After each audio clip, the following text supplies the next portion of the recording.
Welcome to business मॉकर। मेरा नाम अभिषेक है और आज की बिजनेस न्यूज में हम बात करेंगे। सबसे पहली बिजनेस न्यूज है रिलायंस इंफ्रास्ट्रक्चर की। रिलायंस इंफ्रास्ट्रक्चर का स्टॉक कल 5% के अपर सर्किट पे 386.05 रुपीज तक पहुंच गया। और सिर्फ इतना ही नहीं, रिलायंस इंफ्रास्ट्रक्चर का स्टॉक पिछले एक महीने में 38% तक का रैली दिखा चुका है। और ये जो रैली और अपर सर्किट देखने को मिला है, इसके पीछे दो रीजंस हैं। पहला, डेसॉल्ट का पार्टनरशिप और दूसरा प्रमोटर का इन्फ्यूजन। डेसॉल्ट पार्टनरशिप यानी कि रिलायंस इंफ्रास्ट्रक्चर की एक सब्सिडरी है जिसका नाम है रिलायंस एरोस्ट्रक्चर। इसने क्या किया है कि फ्रांस की एक कंपनी जिसका नाम है डेसॉल्ट एविएशन, उसके साथ पार्टनरशिप की है। यानी कि रिलायंस इंफ्रास्ट्रक्चर की जो सब्सिडरी है जिसका नाम है रिलायंस एरोस्ट्रक्चर, उसने पार्टनरशिप की है फ्रांस के डेसॉल्ट एविएशन के साथ। और अब ये लोग मिल करके फैल्कॉन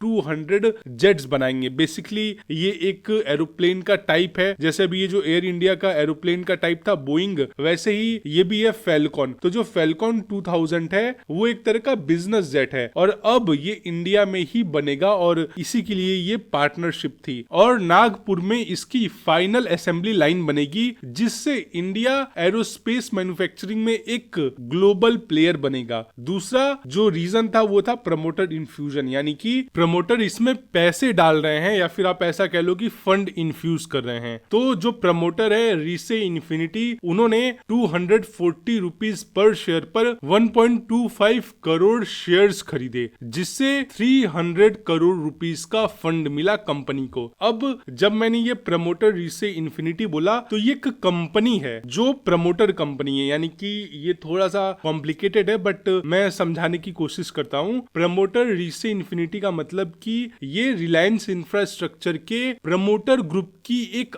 अपनी कंपनी है जिससे प्रमोटर ने ही शेयर्स परचेज किया। आप समझ रहे हो? मतलब कि जैसे एक प्रमोटर होता है, आप ऐसा समझो, मैं बिल्कुल सिंपल भाषा में समझाता हूं। प्रमोटर रिसे इन्फिनिटी मतलब अनिल अंबानी के प्रमोटर ग्रुप की कंपनी जो खुद ही पैसा इन्वेस्ट करके इक्विटी शेयर खरीद रही है। इसका मतलब ये है कि प्रमोटर्स अपने ही बिजनेस में सीरियसली बिलीव करते हैं और अपने फंड से कंपनी को सपोर्ट कर रहे हैं, ना कि एक्सटर्नल फंडर्स से। अगर मैं इसको और आसान भाषा में समझाने की कोशिश करूं तो फिर प्रमोटर ग्रुप में कंपनीज या फिर इंडिविजुअल होते हैं जो फर्म के पीछे असली मालिक होते हैं। तो रिलायंस इंफ्रा में जो फंड आया हुआ है वो किसी एक्सटर्नल इन्वेस्टर से नहीं बल्कि प्रमोटर ग्रुप से आया है। और उसमें हो गया अनिल अंबानी और जो उनकी कंपनी है जैसे कि रिसे इन्फिनिटी प्राइवेट लिमिटेड। वैसे ये जो न्यूज है काफी कॉम्प्लिकेटेड आपको लग सकता है और शायद मैंने अच्छे से एक्सप्लेन भी नहीं किया, तो आप इसको फिर से एक बार पीछे जाकर के देख सकते हो। बट ये जो शेयर प्राइस में अपर सर्किट लगा है और पिछले एक महीने में जो रैली चल रही है, इसका जो मेन रीजन यही है, जो अभी अभी डेसॉल्ट के साथ एक पार्टनरशिप हुई है और बाकी जो प्रमोटर इसमें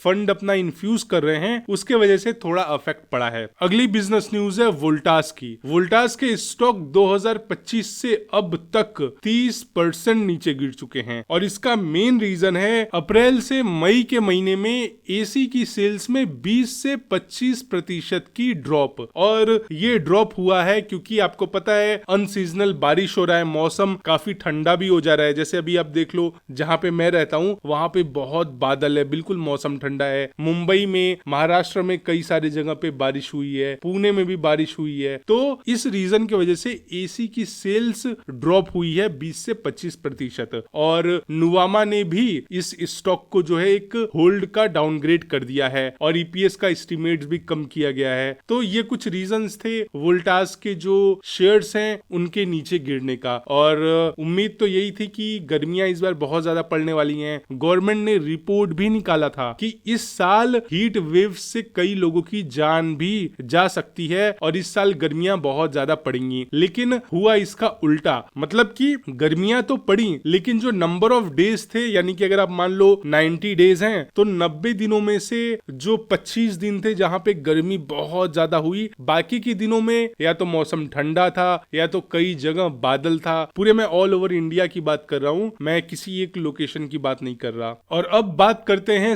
सिल्वर की। सिल्वर का प्राइस 2% जंप करके ऑल टाइम हाई पर पहुंच गया और इस वक्त जो प्राइस है वो 1,08,285 रुपीज पर केजी है। और ये जो प्राइस, अगर हम ग्लोबल प्राइस की बात करें तो $37 पर आउंस के आसपास है। आउंस यानी कि बेसिकली ये एक पैरामीटर है जिसमें हम गोल्ड, सिल्वर, प्लेटिनम इन सभी को मेजर करते हैं। तो एक आउंस बराबर होता है 28.35 ग्राम्स, यानी कि ग्लोबल लेवल पे 28.35 ग्राम का जो सिल्वर है वो $37 के आसपास मिल रहा है, जो कि 2012 के बाद का सबसे हाईएस्ट लेवल है। और इसका जो रीजन है, यानी कि ये जो सिल्वर के प्राइस में हाइक हुआ है, जंप हुआ है, उसका रीजन है डिमांड का बढ़ना, साथ ही साथ इंडस्ट्रियल यूज में आपको पता ही है सिल्वर का कितना ज्यादा यूज होता है, चाहे वो सोलर पैनल्स हो, इलेक्ट्रॉनिक्स हो या फिर सेमीकंडक्टर की जो रिलेटेड चीजें हैं उसमें भी हम सिल्वर का यूज करते हैं। और सिल्वर को तो सेफ हेवन बाइंग भी बोला जाता है, मतलब कि इसमें कोई भी जियोपॉलिटिकल टेंशन और इन सभी चीजों के, जैसे आपका स्टॉक होता है उसमें कोई भी जियोपॉलिटिकल टेंशन हुआ तुरंत स्टॉक के प्राइस नीचे ऊपर हो जाते हैं, लेकिन सिल्वर और गोल्ड के साथ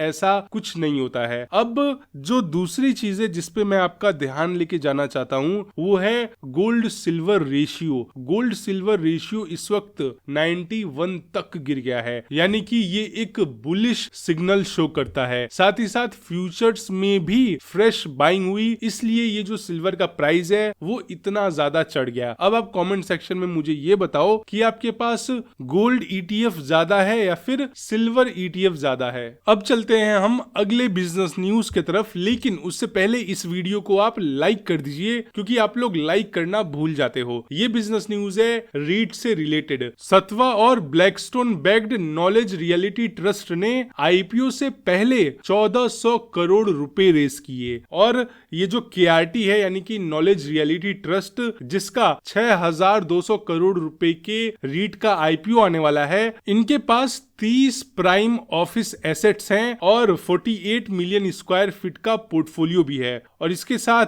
ये इंडिया का सबसे बड़ा रीट होगा। अगर हम NOI और एसेट वैल्यू की बात करें तो ये 60,000 करोड़ के आसपास है और जो KRT का रीट है, अगर हम लीज की बात करें तो 90% स्पेस लीज्ड है, वो भी ज्यादातर जो स्पेस है वो MNCs द्वारा अक्वायर्ड है। आपको रीट का कॉन्सेप्ट अगर नहीं पता तो मैं शॉर्ट में बताता हूँ। रीट एक तरह का ट्रस्ट है जिसमें बहुत सारे लोग पैसा डालते हैं और जो रीट कंपनी होती है वो ऑफिस, अपार्टमेंट या बिल्डिंग, कभी कभी मॉल्स, हॉस्पिटैलिटी सेक्टर्स जैसे कि होटल्स, इसमें इन्वेस्ट करती है और उससे जो पैसा आता है वो शेयर होल्डर्स को बांट देती है। और ऐसा सेबी का रूल है कि आपको 90% जो पैसे हैं वो डिस्ट्रीब्यूटर्स को देने होंगे। 90 या 85 ऐसा कुछ रूल है, आप चेक कर लेना, मेरे दिमाग से उतर रहा है। तो ये रीट काफी अच्छा कॉन्सेप्ट है, फॉरेन में काफी चलता है, अभी इंडिया में उतना ज्यादा प्रचलित नहीं है क्योंकि अभी तो ETF ही उतना ज्यादा प्रचलित नहीं हुआ इंडिया में, तो फिर रीट तो दूर की बात है। लेकिन अगर हम थोड़े से और ये न्यूज के तरफ रुख करें तो हमें ये भी पता चलता है कि ये ब्लैकस्टोन इंडिया रियल एस्टेट का 5th पब्लिक लिस्टिंग होगा और पहले से ही इंडिया में 4 रीट्स लिस्टेड हैं जिनका नाम है Mindspace REIT, Embassy REIT और 2 रीट और है, उनका नाम मैं नहीं बताऊंगा। चलो एक का बता देता हूं, एक का नाम है नेक्सस रीट। बाकी आप चौथा का नाम कमेंट सेक्शन में जरूर लिखो कि वो कौन सा रीट है जो ऑलरेडी अभी इंडिया में लिस्टेड है और अभी मैंने उसका नाम नहीं लिया है। अगली बिजनेस न्यूज है बैंक ऑफ महाराष्ट्र की। बैंक ऑफ महाराष्ट्र ने को ब्रांडेड क्रेडिट कार्ड्स लॉन्च करने के लिए सेबी कार्ड के साथ टाई अप किया है और इस पार्टनरशिप से कस्टमर्स को reward points, cashback, fuel waiver, EMI option और शॉपिंग डिस्काउंट्स मिलेंगे। बैंक ऑफ महाराष्ट्र इस मूव से अपना रिटेल प्रोडक्ट पोर्टफोलियो बूस्ट करना चाहता है और अगर आप ये कार्ड्स लेना चाहते हो तो आपको ये कार्ड्स ऑनलाइन और ब्रांचेस दोनों जगह मिल जाएंगे। अगली बिजनेस न्यूज है वोडाफोन आइडिया की और इस न्यूज से हो सकता है आपको कुछ फायदा मिल जाए क्योंकि इससे जो इन्वेस्टर्स का कॉन्फिडेंस बढ़ा है वोडाफोन आइडिया के अंदर और हो सकता है आने वाले कुछ समय में वोडाफोन आइडिया के शेयर्स अच्छे खासे ऊपर जाएं अगर इनका प्लान एग्जीक्यूट हो जाता है तो। आखिर आखिर अब ये न्यूज है क्या? देखिए, वोडाफोन आइडिया ने US based AST space mobile के साथ 30,000 करोड़ का एक टाई अप किया है, जिससे वो 4G या फिर 5G का नेटवर्क जो है वो सैटेलाइट से डायरेक्ट आपके स्मार्टफोन पर मिल सकता है। अब मैंने ऐसा क्यों कहा कि डायरेक्ट स्मार्टफोन पे, क्योंकि ये स्टारलिंक से अलग है। स्टारलिंक में आपको शायद राउटर या फिर डिश टीवी जैसी चीजों की जरूरत पड़ती है इंटरनेट लेने के लिए, लेकिन इस टेक्नोलॉजी में जो AST स्पेस मोबाइल का है उसमें आपको डायरेक्ट मिल जाएगा नेटवर्क, यानी कि आपके पास सिर्फ मोबाइल फोन होना चाहिए और कुछ भी नहीं। तो ये चीज ऐसे वर्क करती है और इसमें कोई भी राउटर की जरूरत नहीं होती, मैंने ऑलरेडी बताया। तो देखते हैं ये कैसा जाता है। और वोडाफोन आइडिया का सीधी सी बात है, यही गोल है कि इन्वेस्टर्स का कॉन्फिडेंस बढ़े, क्योंकि उनको फंडिंग की भी जरूरत है। दूसरी चीज, वो रिमोट एरियाज तक नेटवर्क पहुंचाना चाहते हैं जैसा स्टारलिंक चाहता है। हालांकि